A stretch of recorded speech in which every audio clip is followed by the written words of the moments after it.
A Russian researcher enters a room where he expects to see his human test subjects alive and well. Instead, he witnesses absolute pandemonium. He hears screams of the damned, and in front of him is a body that's been torn apart and eviscerated. It looks as though the Antichrist himself has been in the room. Even the survivors have had chunks of flesh ripped from their arms and legs. Their ends of their fingers shown exposed bone. Their faces are sheared of skin. What is this inferno of madness, thinks the researcher. This wasn't exactly how the experiment was supposed to turn out, he thinks. Okay, the food wasn't great. We might have made those beds a bit more comfortable, but tearing each other to shreds over a bit of lost sleep? Come on, guys. That's not very comrade of you. That nightmare scenario is straight out of the famous Russian sleep experiment, if you believe it really happened. Let's start from the beginning of the story, and then we'll tell you what our team of world-class sleuths dug up on the truth behind this horrific experiment. So, it's the late 1940s, and Soviet-era researchers have created a stimulant that they believe can keep a person awake for a long time,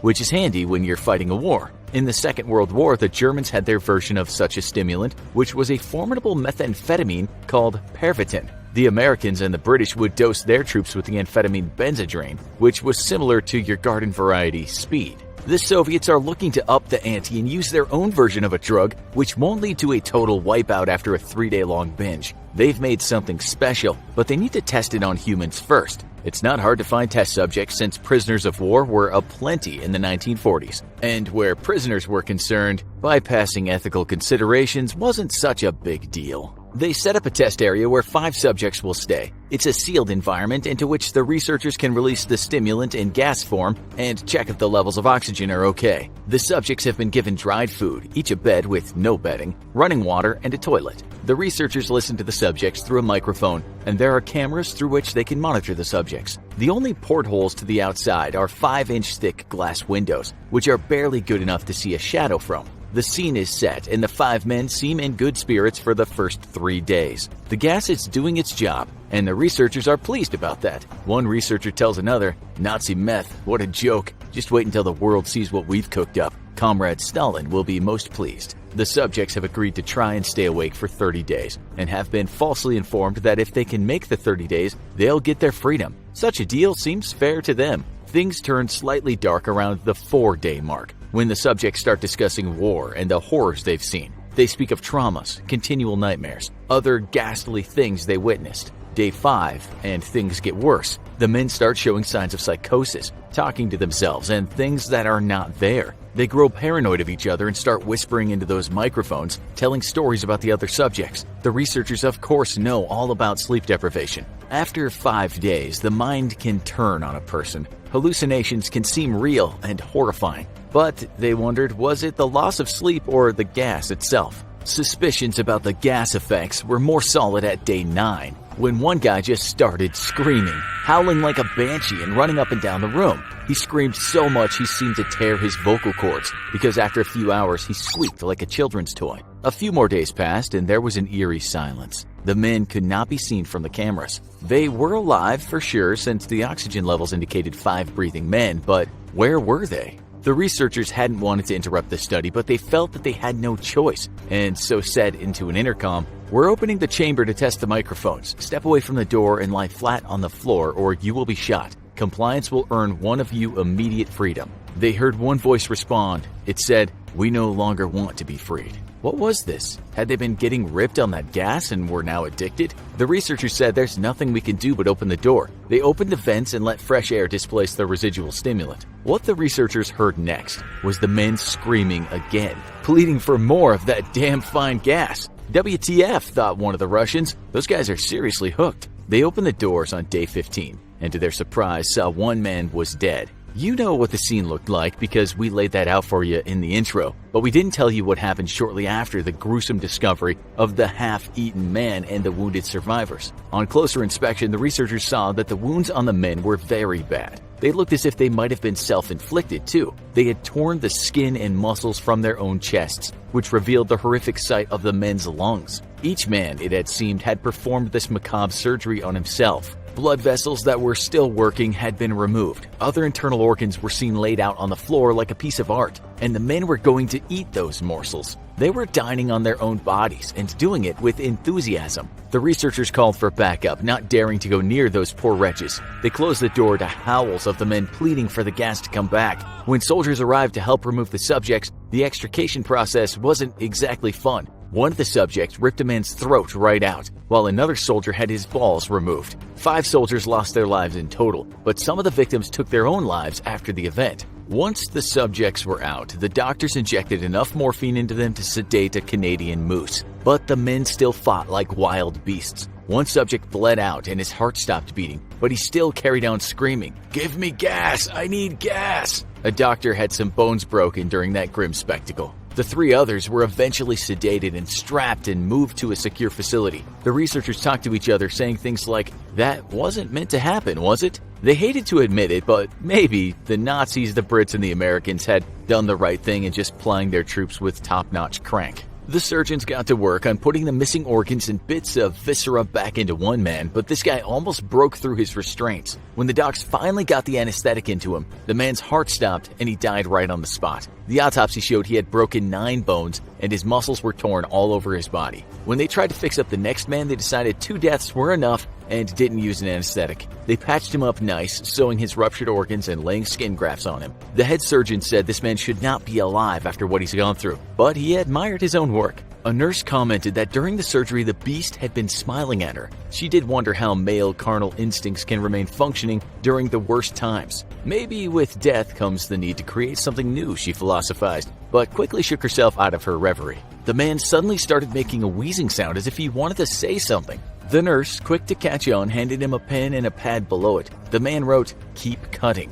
Wow, she thought, what a maniac. She was glad she had not reciprocated his flirty smile. As for the other maniac, he laughed like a hyena during his bodily reconstruction. He said he wanted that gas, the good stuff. And when asked why, he said he just needed it to stay awake. The surgeon mused, if these guys weren't so hell-bent on eating themselves, they'd make excellent night shift custodians. Cleaners, perhaps, or maybe security. But he knew all too well that they couldn't be trusted to wash their hands. Then, a former KGB agent had an excellent idea, something that had amazingly escaped everyone else's thoughts. Why not put these poor suckers back on that gas? He said it seems the problems all start when they all go into withdrawal. Hi, they're okay, if not a bit hyper and paranoid. We can work with that. Once back on the gas, they were fine and dandy, but then something strange happened. The EEG monitor showed crazy brain activity, but then it just died down. One man flatlined. Finally, he just died. His last boost of that junk had done him in, or at least it seemed so. The last guy ended up back in the study room with the other guy seemingly dead on the bed, but 3 researchers were in there too. Suddenly, one of the researchers shot the commander and then shot the subject. He then shouted out loud, "I won't be locked in here with these things, not with you. What are you? I must know." The subject that was shot, but evidently was not dead, replied, "Have you forgotten so easily? We are you. We are the madness that lurks within you all, begging to be free at every moment in your deepest animal mind. We are what you hide from in your beds every night. We are what you sedate into silence and paralysis when you go to the nocturnal haven where we cannot tread." That was almost the end. But for good measure, the researcher put a bullet into the man's chest, which might have breached the Hippocratic Oath somewhat, but hey, harsh times call for harsh measures. The end. So, a lot of people seem to think this all actually happened. Now, without much investigation, one can easily tell by reading this catastrophic flash fiction that it's written by someone whose grammatical skills need improving. Not only that, though, the story simply doesn't make sense at times. Quite a few times someone dies and then just comes back to life, and we don't think it's on purpose by the storyteller. He just forgets what he said or her. On another part, the writer says that the oxygen levels indicated the men were alive, and the researchers knew that, and then in the next part he said the researchers were not sure if they'd all died. But there's more than bad writing that gives this away.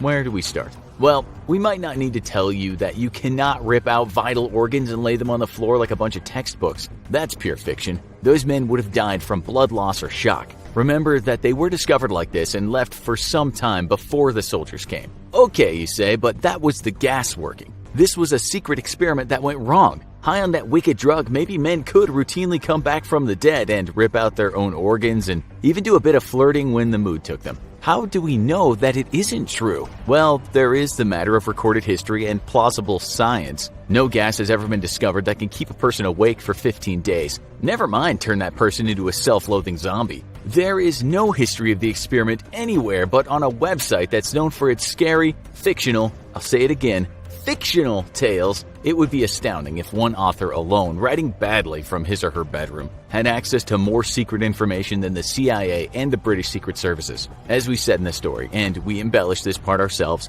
many soldiers on all sides of the war broke so bad that they could stay awake longer. The officers were handing out that stuff like candy, but not even the most dedicated ice fiend could stay awake for 15 days. And those badly buzzed soldiers would have likely only done 24 to possibly 36 hours awake. The Pentagon has even done studies on this, and even if men are forced to stay awake for more than 48 hours, they will become pretty slow and pretty much useless as soldiers. They'll make tons of mistakes, which is not ideal in war when you have to be constantly alert. Sure, the speed helped the Germans with their blitzkrieg attacks, but the drugs had to be taken with some precautions. With this in mind, the Russians would not have even tried this experiment. There is something called Morphin syndrome that can cause severe delirium and very bad insomnia, and sufferers can go into a dreamlike state. We say dreamlike because even if they don't sleep, they will have microsleeps. Plus, no one with this disease has ever started eating themselves. Sure, perhaps a noxious agent sprayed into a room full of guys can kill someone,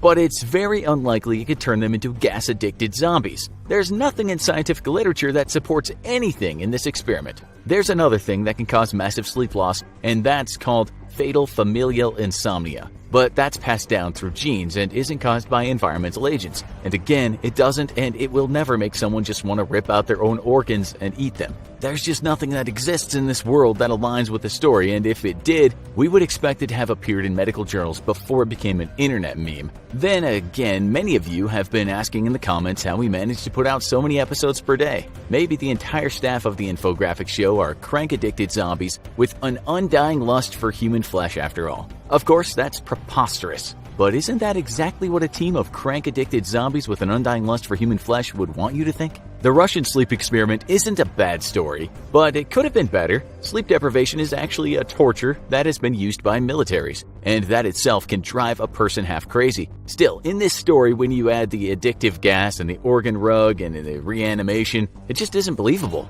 But if you like scary stories, then we suggest you watch some of these insanely creepy shows. Do these horrifying internet stories scare you? Try not to be scared challenge, and most terrifying ghost stories.